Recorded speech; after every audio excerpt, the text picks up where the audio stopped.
bakal dipantau, sidang Ferdy Sambo dan kawan-kawan perlu digelar di tempat memadai. Proses persidangan Ferdy Sambo dan sejumlah tersangka lain dalam kasus dugaan pembunuhan berencana Brigadir Nofriansyah Yosua Huta Barat, Brigadir J, dan merintangi penyidikan, obstruction of justice, dinilai mesti digelar di lokasi yang lebih memadai. Persidangan para tersangka bakal digelar di Pengadilan Negeri Jakarta Selatan. Menurut pakar hukum pidana Asep Iwan Iriawan, ruangan sidang di PN Jakarta Selatan dinilai kurang memadai untuk menyidangkan perkara Ferdy Sambo yang menarik perhatian masyarakat dan menampung pengunjung sidang yang diperkirakan bakal membeludak. Ruang sidangnya memang perlu yang besar. Kita perlu perhatikan kejadian kemarin, ketika penyerahan dari kepolisian kepada kejaksaan, media saja begitu ramai, begitu heboh, begitu rumit. Keluar kata-kata kasar yang tidak layak kemarin kan, kata Asep seperti dikutip dari program Sapa Indonesia Pagi di Kompas TV, Kamis, 6 Oktober 2022. Selain dihadiri media massa dan pengunjung sidang, kata Asep, jalannya sidang Ferdy Sambo serta para tersangka lain juga akan dipantau oleh perwakilan sejumlah lembaga. Bayangkan kalau nanti ketika persidangan di ruang sidang, kalau kita lihat pengadilan, Jakarta Selatan ruangnya tidak akan cukup untuk nampung media, apalagi penonton. Kan juga akan turun dari LPSK, dari institusi-institusi tertentu yang akan mengamati jalannya persidangan, ujar Asep.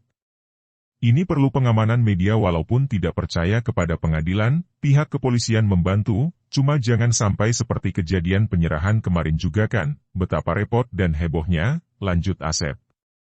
Asep menyarankan sebaiknya lokasi sidang untuk Ferdy Sambo dan para tersangka dalam kasus itu dilakukan di Kementerian Pertanian atau tempat sidang kasus penodaan agama yang ruangannya dinilai lebih luas dan memadai menampung pengunjung sidang.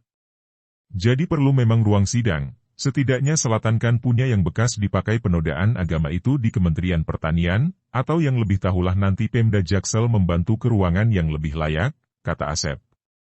Menurut Asep, selain memerlukan ruangan sidang yang lebih memadai, persidangan Sambo juga diharapkan berjalan secara terbuka sesuai harapan masyarakat.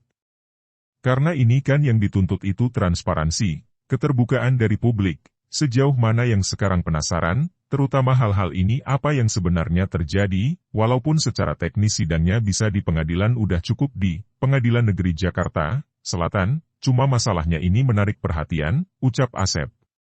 Penyidik tim khusus, Tim Sus, Polri sudah melaksanakan pelimpahan tahap 2 dalam kasus dugaan pembunuhan berencana Brigadir Nofriansyah Yosua Huta Barat, Brigadir J. Mereka melimpahkan berkas perkasa, barang bukti, sampai tersangka yang berjumlah 5 orang kepada Jaksa Penuntut Umum.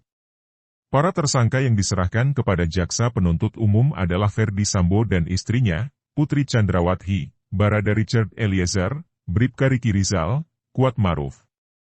Kelimanya disangkakan diduga melanggar pasal 340 KUHP subsidiar pasal 338 KUHP Jo pasal 55 ayat 1, pertama KUHP Jo pasal 56 pertama KUHP.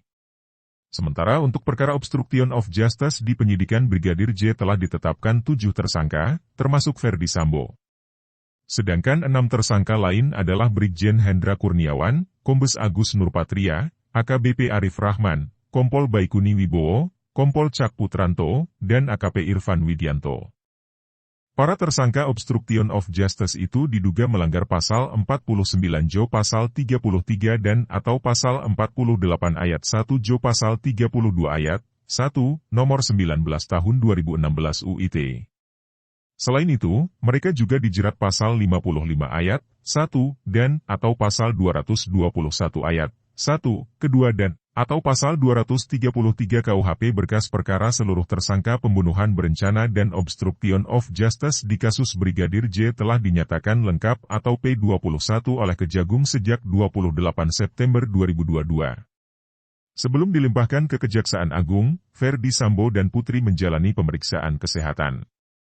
Semua dinyatakan sehat, kata Kepala Biro Multimedia Divisi Humas Polri Brigjen Gatot Repli Handoko di Mabes Polri, Jakarta.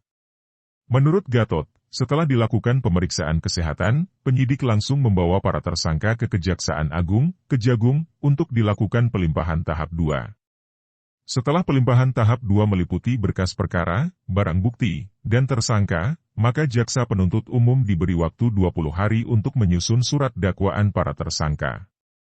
Surat dakwaan itu kemudian akan didaftarkan bersama berkas perkara ke pengadilan yang berada dalam wilayah hukum tempat terjadinya perkara, locus delicti.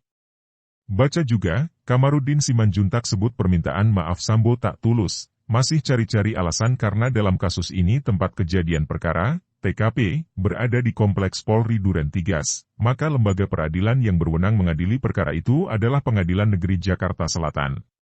Dalam proses pelimpahan tahap 2 itu, wewenang penahanan para tersangka pun beralih dari penyidik tim Sus Polri kepada Jaksa Penuntut Umum. Dalam Kitab Undang-Undang Hukum Acara Pidana, KUHAP, terdapat ketentuan yang mengatur jangka waktu penahanan tersangka setelah pelimpahan tahap 2 sebelum diadili. Menurut pasal 25 KUHAP, Jaksa Penuntut Umum diberi wewenang untuk menahan tersangka selama 20 hari. Setelah itu, tersangka harus dihadirkan ke pengadilan supaya perkaranya diadili. Baca juga, Ferdi Sambo, istri saya justru adalah korban akan tetapi, jika diperlukan untuk kepentingan pemeriksaan, maka masa penahanan tersangka dapat diperpanjang oleh Ketua Pengadilan Negeri yang berwenang mengadili perkara itu paling lama 30 hari.